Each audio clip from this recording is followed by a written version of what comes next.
So it's been about 2 or 3 weeks since I posted the video of my attempt to install the Vortex optic on my Glock that failed miserably because we had some issues with the hardware. Anyway, I figured I'd get a lot of internet hate about that. Oh, you don't know what you're doing, or oh, something's not right, or oh, your gun's a piece of junk, and all the typical stuff you get whenever you post a video online. Anyway, I did get a few comments about other stuff, and people glossed right over the optic, and they started immediately asking questions about the compensator on the end of my gun and what it is and where I got it. And I'm going to tell you a little bit about it. We'll do the standard internet safety check, show clear, right? So, there, gun's clear. All of the people on the internet can feel safe in their home now that there's no ammo in my gun.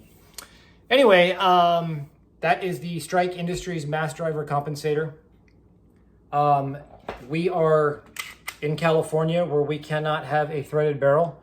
So this actually mounts on the guide rod, and you can see it doesn't actually even touch the barrel.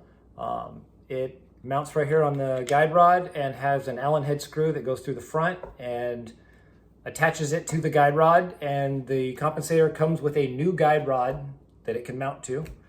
And, you shoot the gun, it's supposed to expel gases out the front and keep the muzzle flat, and it's going to shoot straight and be perfect, right? Maybe. Anyway, there's really only one way to find out, so we decided to go ahead and do a side-by-side comparison of a factory Glock barrel and this Glock barrel that is actually ported and the mass driver compensator, and see which one has the greatest reduction in recoil. Anyway, where I got it is Strike Industries online. I think I paid about $100 for it, something like that. Wasn't very expensive, not hard to install. Anyway, here's a side-by-side comparison so you can see for yourself.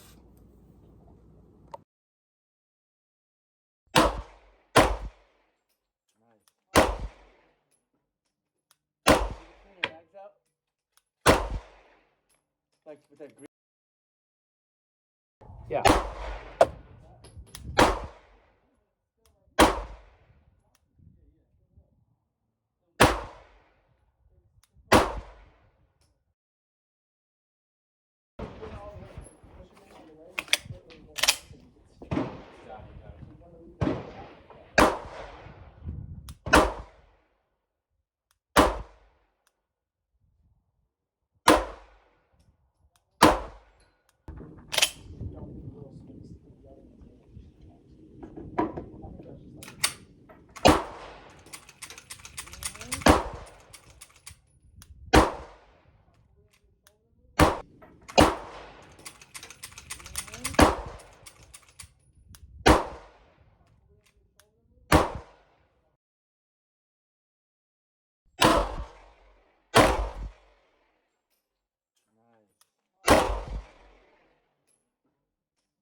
So when we do the side-by-side comparison with the stock barrel to the ported barrel to the mass driver compensator, you can see that with the mass driver compensator, the gun does stay much flatter, and it appears to have a reduction in recoil. I can still feel that there is some, but it is definitely more controllable. What I can't tell is if it is because it's expelling gases upwards and doing its job of keeping the muzzle flat, or if it's just adding a lot of weight to the front of the gun, which is something we did notice. My friend that was at the range with me, he shot it as well, and he noticed the difference right away. God, the gun feels so front heavy with this thing on there. And it does add a lot of weight. But, I mean, the follow-up shots are definitely much easier with the compensator because the gun does feel much flatter. So you're right back on target much faster, and to me, that is worth something. So the one thing that we actually did not do that I was going to do, but I didn't want to get too deep into it, was an ammo comparison of how the gun reacts with heavier grain and lighter grain bullets. And I know there's been a lot of debates on, oh, is the heavier bullet better for, less recoil, or is the lighter bullet better? And there's a lot of science to that, which we're going to get into on our next video, but not today. But overall, for $100 for the Mass Driver Compensator, I think it is actually worth it. And it does add an element of cool factor. That's something I never subscribed to much, but it does look cool. And it does kind of work. So, hey, I don't feel you can really go wrong with this thing. All right, so I'm going to go ahead and wrap this up now. But for anybody that is in the market for a Mass Driver Compensator, I hope seeing the video of how the gun functions with and without it was helpful.